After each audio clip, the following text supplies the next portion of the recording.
Welcome to TNT. If you would please welcome our very first guest, Bobby the Brain Heenan, along with strongman Ken Patera.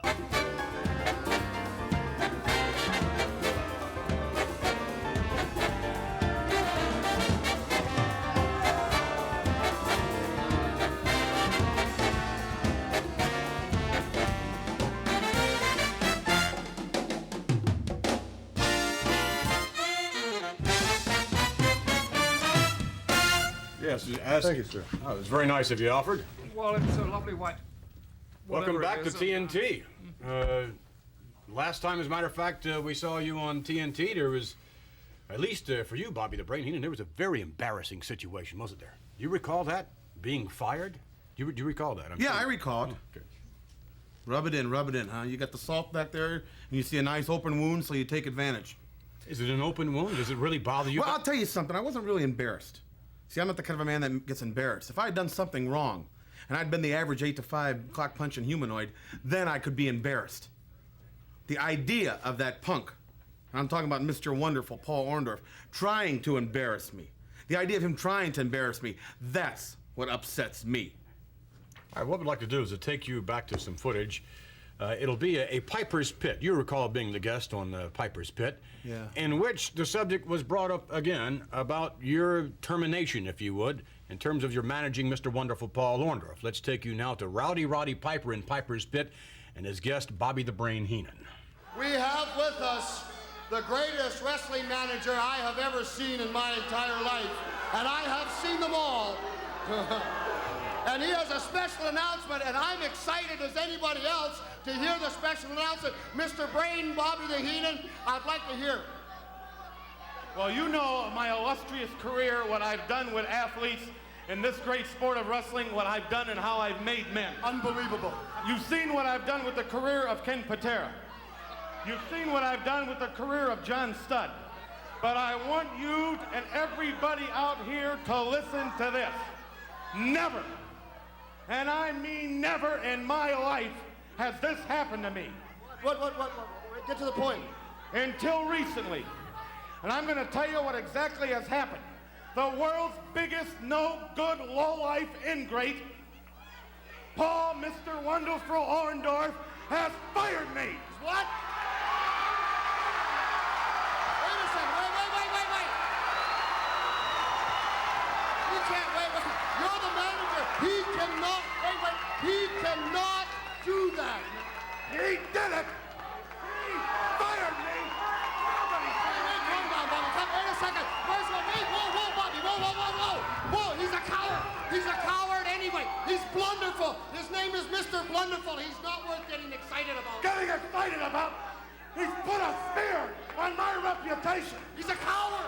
And it'll be a cold day in hell that he thinks he's getting away with this. How does it feel to be fired? You ever been fired? No. Have you ever molded a man's career? Have you ever taken some average ham and egger? And that's what Orndorff was. He was a mediocre class athlete. Oh, he was big in high school football. He was big in pro ball. He was big when he had a bunch of other guys to depend on. When it came to one-on-one, he was nothing till I took over. I gave him the name Mr. Wonderful. I gave him the robes. I was the one insisting on him working out, getting in condition he is. I'm the one that made him. And then he turns around and kicks me in the teeth? Well, I'd like to get a little different reaction, I'm sure, from a different source. Ken Patera, how do you feel about the recent occurrence? Well, the goodness of Mr. Heenan's heart, he brought Paul Orndorff into the family along with John Studd and myself. And it was a happy family for a long time. And when you have class and you have charisma, you might as well flaunt it. Well, Paul Orndorff has a lot of class, but it's very low class. And we were very disturbed at what happened. You know, a person such as myself, if I can come out here and wear nice, beautiful robes like this, because I have class. I was in the Pan American Games, the Olympic Games, I did it all. So I don't have to go behind somebody's back, stab him in the back, and like Mr. Heenan says, get kicked in the teeth by some low-down guy like Paul Orndorff. The man here took his career, and it took off, it skyrocketed. Before that, it was just kind of mediocre. I'm gonna tell you something else right now, Paul Orndorff. The family, John Studd, myself, and Bobby the Brain Heenan, we will never forget that. You know, Orndorff might be laughing hard right now, but I'm going to guarantee you something. I'm going to have the last laugh. This man's gonna eventually get his hands on you somewhere, someplace down the road. So is Stud. And the day's gonna come when I'm gonna be soaking my hands in Epsom salts to get the swelling down, because I'm gonna slap the taste right out of his face if I ever get close to him again. And I'm gonna guarantee Orndorff that and everybody that. Because nobody on a national television show like this with the highest ratings in the world comes out here and embarrasses me, tries to insult me. It's gonna happen, Orndorff, and it's gonna happen big, and I'm gonna enjoy the laugh. We'll be back.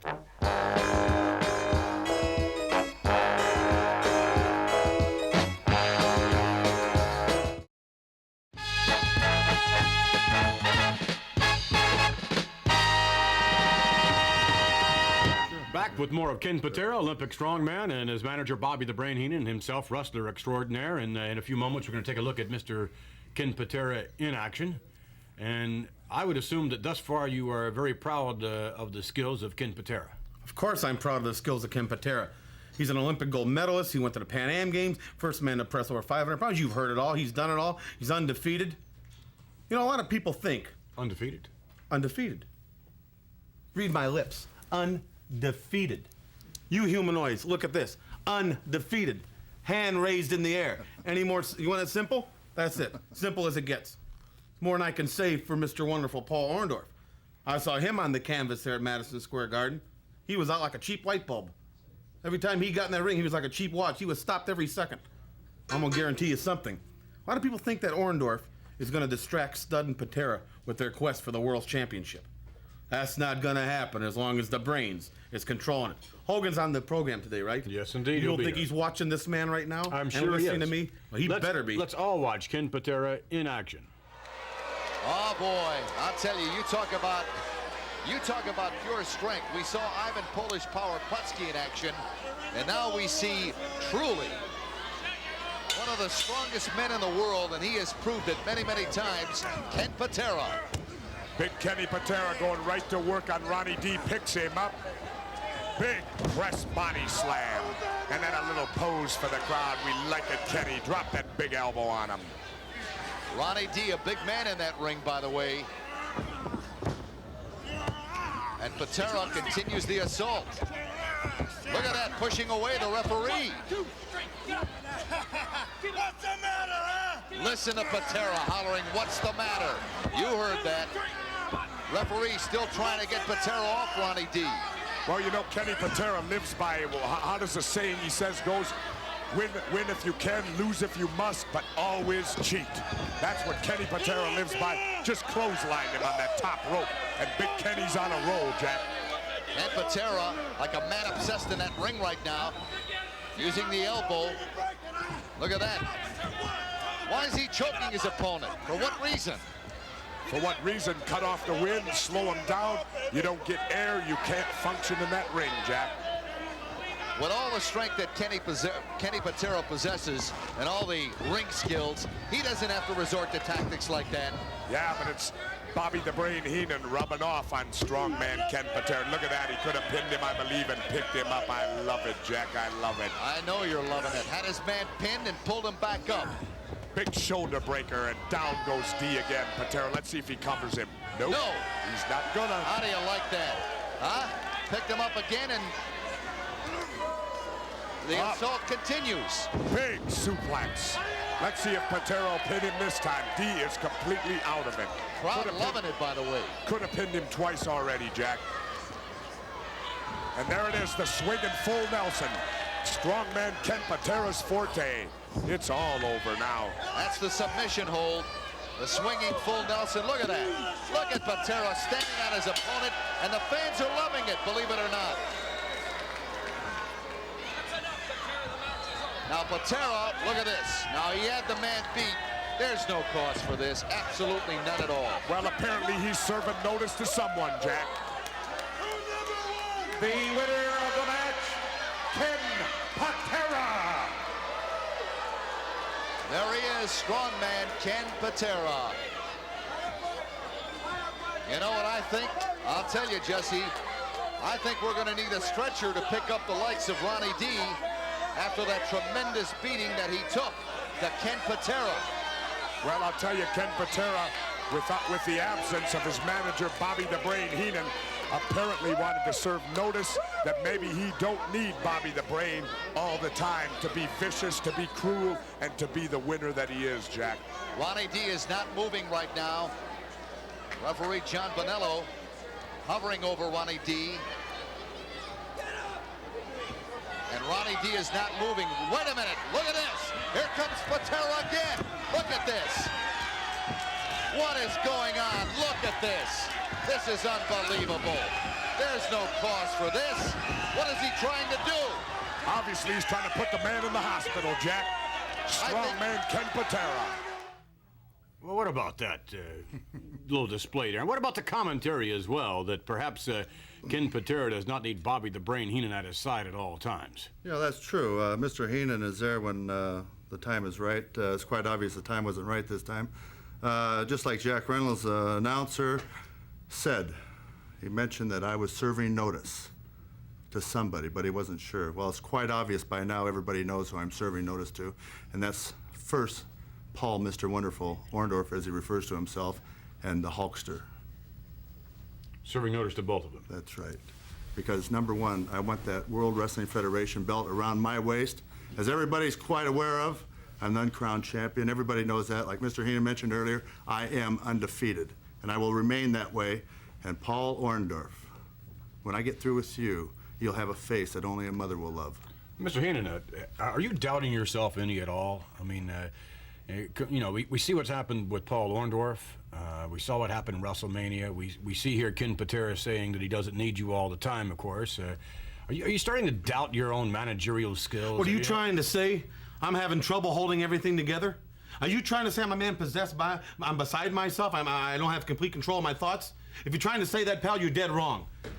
What I'm possessed with is the fact that I am going to financially and physically make sure that Paul Orndorff is living in some doorway on Skid Row. And I'm going to make sure that Patera or Stud or one member of my family is a heavyweight champion of the world.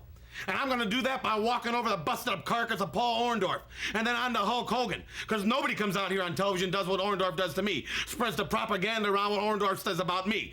I'm not losing it. I've got complete control of it. I'm Bobby the Brain. I'm not like this. I know what I'm doing. I am calm. Well, he made reference that, well, I don't need you know what he well, is. you're sorely He's one of- mistaken. I need this man more than anybody else in the world. You're not going to Just insult make me. Sure that you're We'll be back. We'll be back Don't with call more. me Weasel. Somebody over there yelled Weasel. I heard.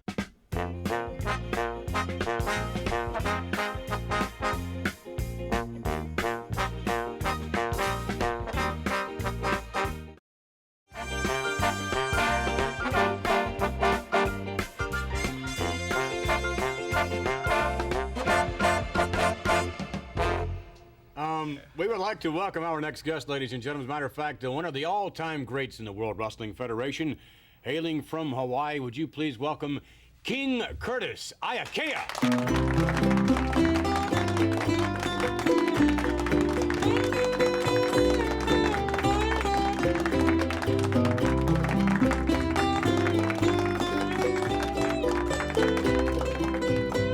King Curtis Iaukea, you look fabulous. I feel great. Thank you very much, Vince. It's Boy, nice to come here and see all my old friends. Tell you, we can remember your brand of excitement in the squared circle, both in individual and tag team action. Your body weight in your prime was over the 300-pound mark, was it not? About 350, 360. I'm about the same now, but sitting on Waikiki every day, I think I've compressed down a little. It's the same weight. Yeah. You used to say, Curtis, that the sins of mankind were written on that kisser of yours. There's a lot to go by sometimes too, Vince, but I feel that I've been very lucky in that I'm sitting in the front row at Waikiki Beach, and I get to see all of my friends, all the wrestlers that are traveling to and from Japan, so I'm in the right position where I feel like I'm still involved because there are a lot of good times that I associate it with. There's no doubt about that. If anyone had the good times, it was King Curtis Iaukea. Speaking of good times, we'd like to take a little trip over to Hawaii. Maybe you can give us some help in terms of what we might be seeing, some of the scenes from Hawaii, some of the more pictorial aspects of the beautiful Hawaiian island. So with the commentary with King Curtis Iaukea, let's take a little look at beautiful Hawaii. Maybe we'll even see you on the beach. Let's look at the footage. Can't miss me, fattest Hawaiian there. Is Is this sunset a moment ago? It was very, very nice. Where would that be? This would be on the island of Kauai, Vince, your lordship. This would be the Akaka Falls on the Big Island. This is on the Big Island of Honolulu. On the Big Island of Hawaii that we're watching this now. That's beautiful. Beautiful flowers. Oh, it's beautiful on the Big Island, especially the falls up there. They're about 28, 30 miles outside of Hilo. Big tourist attraction there for us, it is. Now we look like maybe we're getting to Waikiki. The pearly white sands of Waikiki. No, not yet. This is on Maui. This would be on Maui there. There's Lahaina. We've come around to the other side of Maui. It's our old capital there. Yeah, lovely. It's our biggest tourist attraction, Maui is now. Everybody coming to Maui. What were those trees? Would they have been coconut trees or something that we saw before then? That was a coconut tree, your lordship. That is not, though, is it? No, those are ferns. You're looking for that kielbasa tree over there. I don't see it yet. There's a lovely lady, huh? Gosh, what a lovely lady. You get to see them all on Waikiki. They all come by sooner or later, Vince. They do. Yes, they do. I'm pleased we're taking a holiday there, Vince, aren't you? We're in Honolulu now. Well, it was your invitation, wasn't it? Man could start a whole new life there on the pearly white sands, your lordship. We got room for you, too. You both come along. Those lovely people This, there. yes, this would be It looks like Alfred trying to fly. He'll never get off the ground. That was not Alfred, however. Gosh. There's Waikiki. Is that where your beach is? That's Right in the front row. Golly, Right yes. in the front What a row. Alfred, lovely maybe you people. shouldn't watch this portion. You have to watch your heart. Yes, it's in danger. All this is, Oh my we see all gosh. this in Hawaii, right?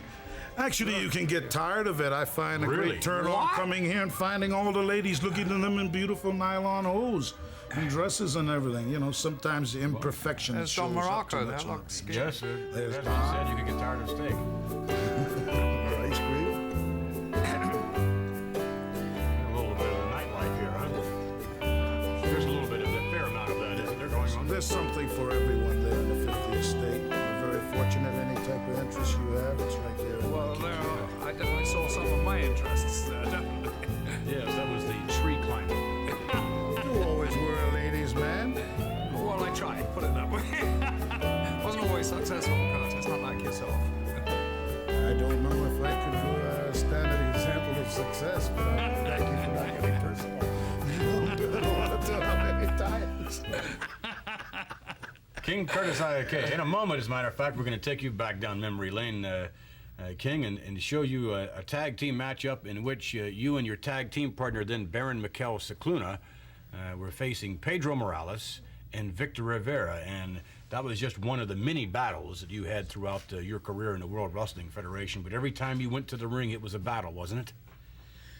Yes, it was, but it was very comforting to have someone like Baron Cicluna, because he was big and he was fit, and I felt very comfortable with him. He was, I wasn't actually, I wasn't that tough, so I was very happy to be around and have a partner like Baron Cicluna, because he'd clear him out getting in and clear him out getting out. So I just walked in. I think you did was your lucky. fair share of clearing people out as well. Yes, I would say even more than your fair share, Yes. both in and out of the squared circle. All right, let's take you back now to some videotape footage of, we'll join it in progress, I believe, King Curtis Ayake and his tag team partner, Baron Mikel Cicluna, against Pedro Morales and Victor Rivera. And now we're joining it. No, it is Chief Jay Strongbow. God. And That's me. that is you.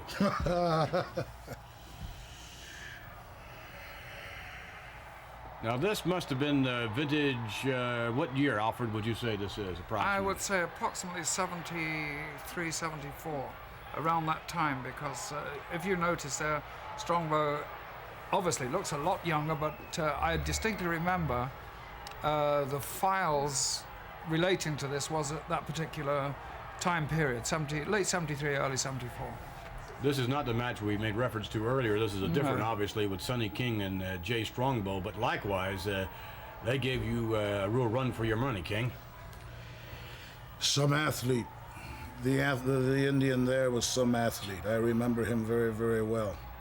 And it seemed to me that whenever he danced, he was a real dancer for money. When he danced, everybody danced in the arena. So yes, but lucky you can tell the type of partner I had. He's big and he's moves and he's very rugged. yes. Raw-boned. I was just going to say that. A natural big man. Yes. Where I thought that I'm not a natural big man. I got a lot of weight. I don't know. Look at you there. My bone structure. I'm certainly not of the. See you walking up and down outside the ring there. You're looking a little apprehensive.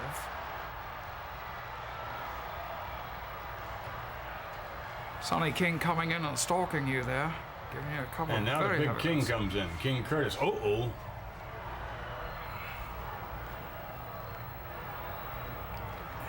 Well, certainly you can take the punishment as well as dish it out. That match went on and on. That one could have gone on all night. King, let me ask you, in terms of, you look back now at some of the matches and some of the beatings that you took, as well as the beatings that you dished out. And you look back now, and of course, the professional wrestling took you all over the world, but was it all worth it? Can you honestly say it was all worth it now you look back?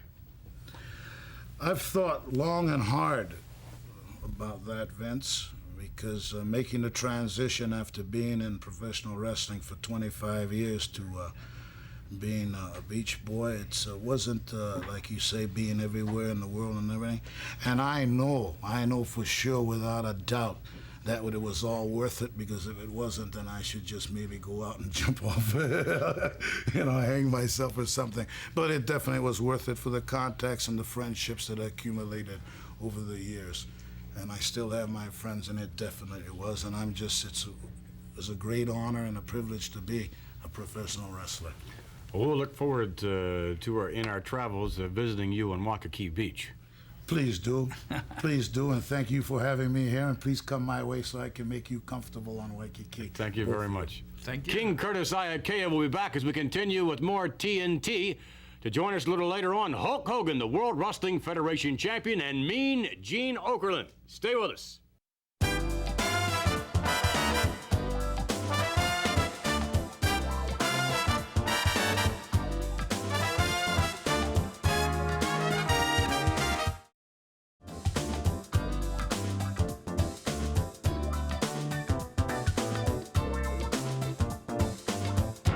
Back with more TNT, Lord Alfred Hayes. And in a moment, ladies and gentlemen, we're going to take you to some very special footage. World Wrestling Federation champion Hulk Hogan was the ringmaster at a very special circus held in Madison Square Garden for the benefit of some underprivileged youngsters, and it was certainly a highlight in his career. So let's take you now to some footage with Hulk Hogan and his reactions.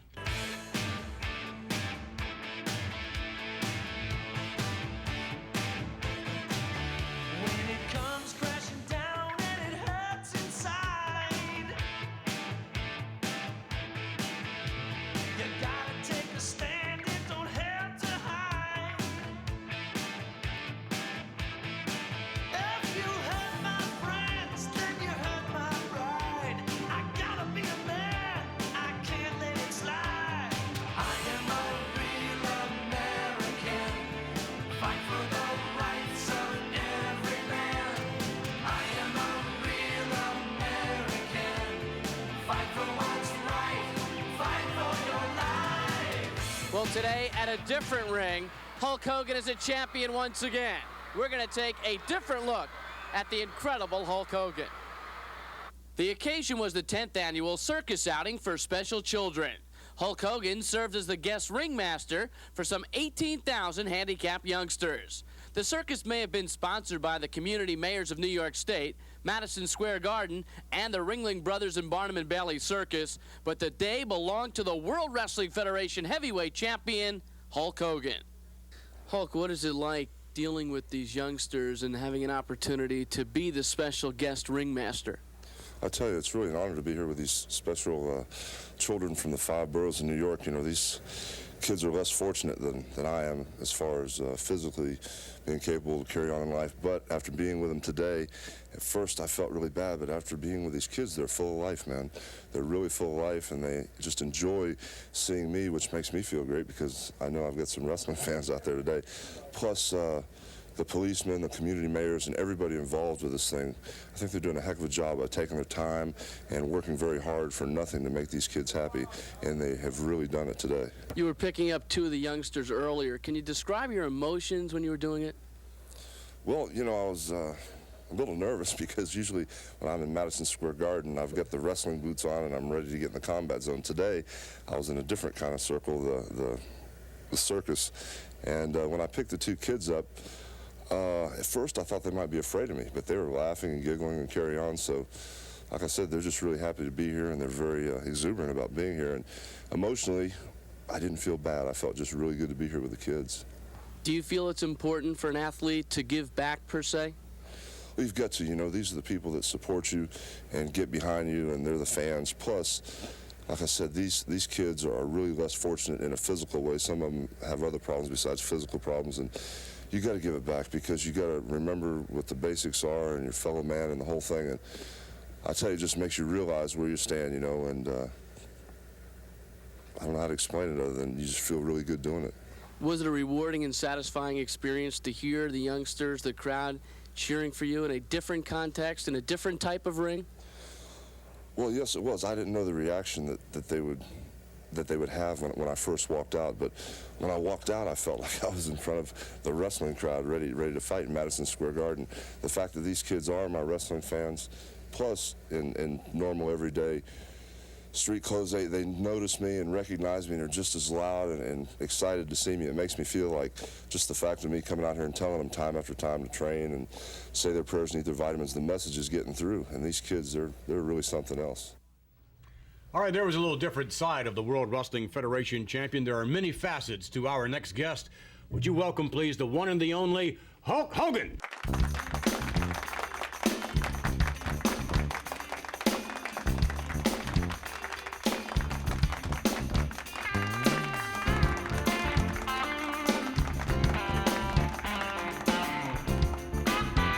Thank you for joining us on TNT. Love to be here. That was a little different setting that we saw you in with those children earlier on.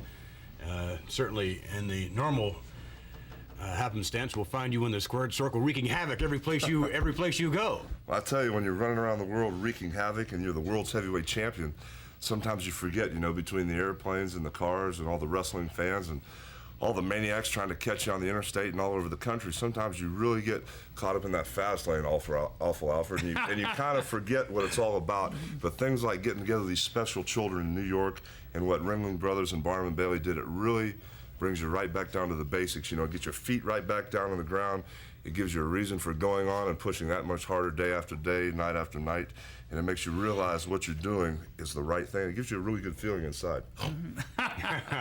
Well, earlier on, of course, we had as our guest the manager of Ken Patera himself, and his manager, Bobby the Brain Heenan. Of course, Mr. Heenan is also the manager of Big John Studd. Talk about something bringing you back down to earth. Either one of those two individuals would very much like to do that to you. Well, there's a lot of individuals in the WWF that would like to do that to me. One of the reasons I've got the python boots today on and the knee pads is I've been chasing around Cowboy Bob Orton and Rowdy No Good Piper, and I may be fighting them in the parking lot with you, Awful Alfred. As my partner, I could be fighting them anywhere in the world, but the thing is, I'm ready to kick their you-know-what out with these python boots, and these knee pads, I might have to get down on my knees and beat on them, but Ken Patera, Big John Studd. These are the type of individuals that we don't need around the WWF. I've heard their threats. I've heard their challenges. They're going to have to stand in line because there's a lot of good men in the WWF. Well, Bobby the Brain Heenan is very upset as of late, and we asked him earlier on, I don't know if you heard some of the comments and questions, but we asked him if, in fact, we thought he was losing a little bit. He's lost the services, of course, of Mr. Wonderful Paul Orndorff, and I think that, quite frankly, is really upsetting. Well, there's a lot of changes with this Mr. Orndorff, Mr. Wonderful. The first good move he did was firing Bobby the Brain Heenan, and since then, I see a really good change in the man. Hopefully, he'll keep on progressing and keep putting one foot right in front of the other without falling off the line. But I've heard the threats, and I've heard the challenges from Bobby the Brain, John Studd, Ken Patera. But as far as Mr. Wonderful goes, I think he's right on the right track now. Could very well be on the right track. As far as a competitor is concerned, you've had the distinction, I should say, I was going to say the pleasure, but I don't know if it was a pleasure or not, the distinction of being in the ring with Paul Orndorff. Well, that's what I like about Mr. Wonderful. You know, the fact that we saw things a different way for so long, we still have a lot of differences. don't read me wrong about this thing, but getting in the ring with a guy, he's a fighter, he's a survivor, a top athlete, and one of the greatest wrestlers in the business today. If he channels those attributes and all those things he has going for him in the right direction, he's going to be a really hard one to contend with if he quits taking all those shortcuts. All right, well, perhaps he'll heed your advice. And don't go away. We have a guest, someone you're very friendly and familiar with. Stay with us. Gene Okerlund will join us.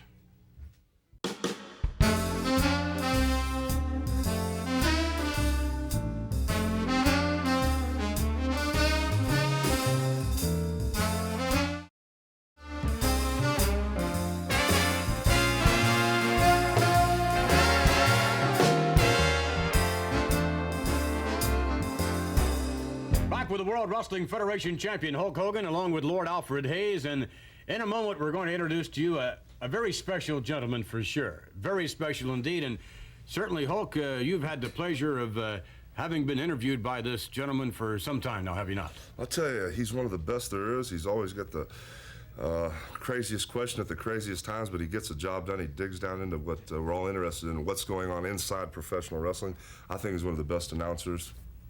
You're right there with him. Thank you.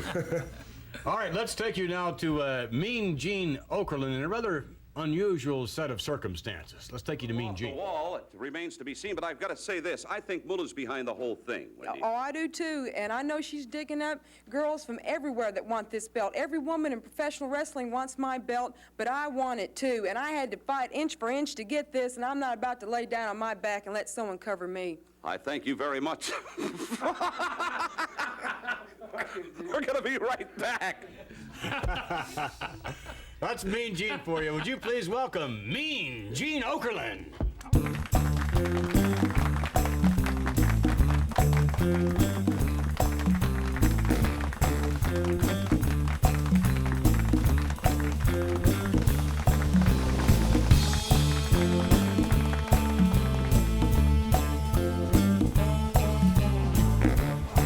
First question has to be, where did you get that hat? It's the last thing that Truman gave to me before he left. Truman? Truman. We're not talking about President Truman. No, Truman. Different Truman. Spent a lot of time up on the Cape there, you know. Did he really? He did, for a fact. I wonder what he was doing up there on the Cape. Well, I've got a pretty good idea, but maybe we could talk about it after the program. Maybe we can. Sure. Well, you spend a little time on the Cape, do you not, from time to time? Yes. However, it's not the same Cape you're thinking of. I spend the off-season in Terra del Fuego at the very southern tip of South America. See. In between that, Sarasota, Minneapolis, and Madison Square Garden. And points east and west. And surely. Of course, yeah. But loving it all. Well, your travels take you, of course, as you say, in many different directions, but I would think one of the highlights of someone such as yourself is being able to interview monsters like the WWF champion. Well, most assuredly. This gentleman here has a way of expressing himself. He'll get your attention, as you very well know, Vince. Not only behind the stick, behind the camera, I've had an opportunity to become rather well acquainted with Hulk Hogan. Yes, well, some of the stories that we've heard, which I probably this is not the occasion to mention them, but I'm sure you have become well. Why not? Let's talk about it here. This is a wrestling expose. Sure. Alfred, you'd be the first one to dig up a little dirt. No, I don't do things like that. I'm an English gentleman. Wait a minute. Hold on just a second here. I'm going to take exception to that. I recall the good old days when we did a little quaffing of beer, cavorting with an occasional maiden. Maidens, yes, but wenches never, not like wenches, no wenches. No wenches? Never. No. Just a little. Not that we didn't try. It just never worked out that way. Your hat... your hat goes well with your socks. This is a new Mad Dog Vachon hosiery that's out for men. Really? Yeah. Sort of the sheer type? Yes, it is. They have the ones with Hey, the listen, if polka dots Namath can do it, come on. Give me a break. We can, too. I think he left him with the maiden. I think maybe, yes. Maybe even with the winch. What we would like to do now is show you some footage, Mean Gene Okerlund training with the WWF champ. Oh, no. Yes, here we go.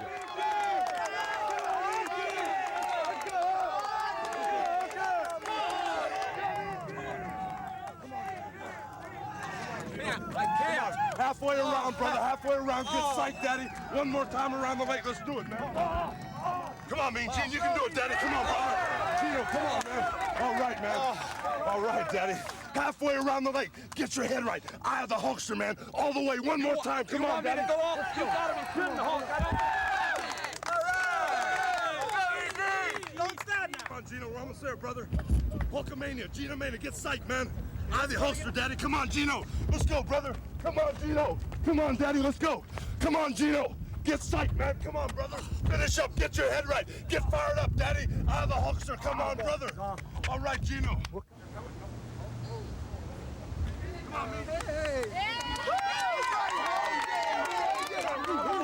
Let's go, Mean Gene. Come on, Mean Gene.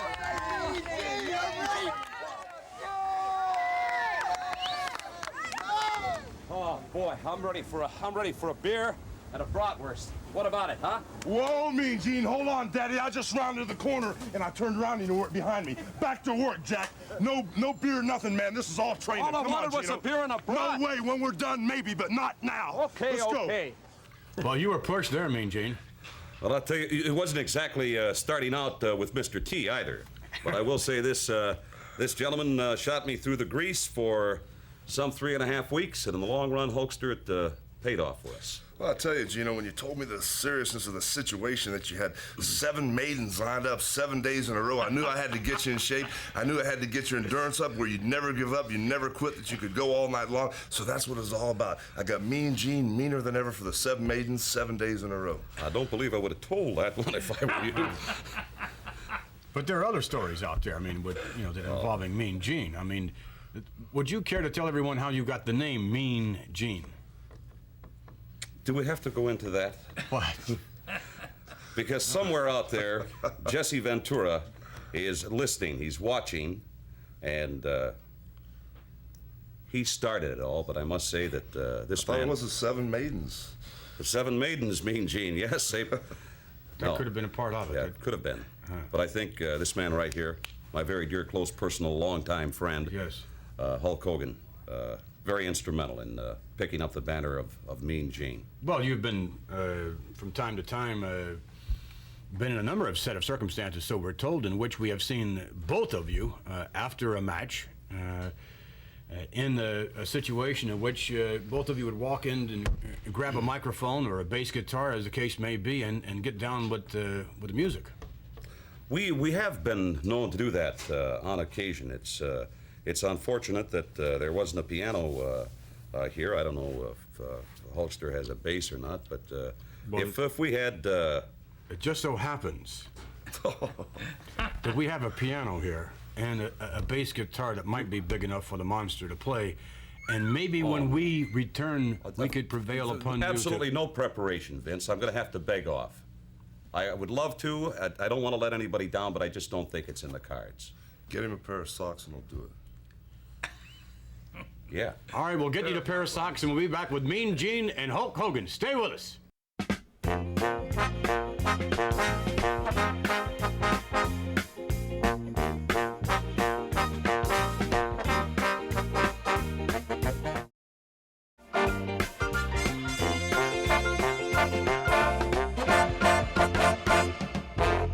Thank you. We certainly would like to invite you next week for more TNT. We'll have our very first anniversary special, and it will be very much that. It'll be special, and it certainly was special having you gentlemen here. Thank you very much for joining us. Thank you very much. Thank you for asking. It's great for me to come back and be able to answer some questions instead of asking them. Mean Gene, how about getting down as we get out, huh? Love to. All right, let's go.